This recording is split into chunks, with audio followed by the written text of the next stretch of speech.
Hi everyone, Correct here. Today I'm gonna use this short video to go through different options to connect the FPVSIM Timer software to the hardware. So basically, by default, the timer will start a hotspot.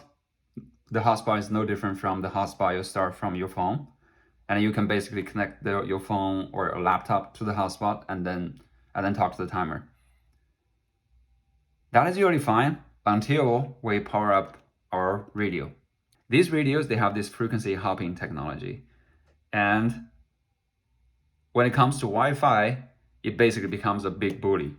So this one, sometimes will just jump on the channel that the Wi-Fi is using, and then suddenly the Wi-Fi will not be able to transmit any data.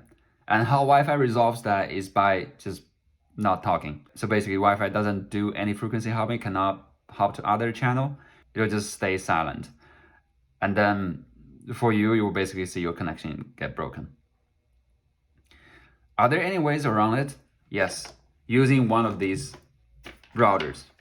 So there's only one requirement for this router, is that it has to have a 2.4 gigahertz band and also 5 gigahertz band. Like for these routers, they're super cheap. You can find a used one that has both bands on eBay for like 10 bucks, 15 bucks easily. As long as they have 2.4 and 5.8 gigahertz band. So basically, with these routers, you will basically connect the wirelessly to the 2.4 gigahertz from the timer, and then your phone or laptop can connect to the 5.8 gigahertz Wi-Fi. And then you might ask, we have a lot of VTX, right, that also runs on 5.8 gigahertz. Why is not an issue for 5.8? That is a really good question, and I'm also curious, so I did some homework. I found this really good article by Oscar Leon, basically listing out the frequencies we have been using for FPV, right? Basically, you can see the lowest frequency is from 5.6 gigahertz to at the highest 5.9 or something. And if you look at the 5.8 gigahertz Wi-Fi spectrum, you can see that it actually goes down to 5.1 all the way to 5.6 and then 5.8. So basically, half of this spectrum is used by Wi-Fi, but not used by FPV. So in the router, you can actually set your channel to use one of these lower spectrums. And then for phones, right, it can connect to both 2.4 gigahertz or 5.8 gigahertz. You can just use the phone to connect to the 5.8 gigahertz router name.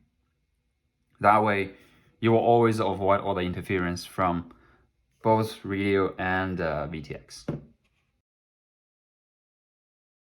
Okay, here's how I set on my router. Different routers might have slightly different interface, but they are all very similar. Go to the wireless tab, right? It usually shows you the two interface here. So here for 5.8, you can set the channel here, right? You can choose 5.1 to 5.2, 5.22, and then go all the way up. If you are familiar with all the FPV frequencies, right, you can see 5.7 to 5.8, these are already taken by FPVs. So here I just choose the 5.24, and you can also choose other channels. And once you're done, just click save. That's it. And then your connection to the timer will not get interfered by either VTX or these radios. Don't forget to leave a like or subscribe, or drop a comment if you have any questions. Thanks for watching, and I'll see you next time.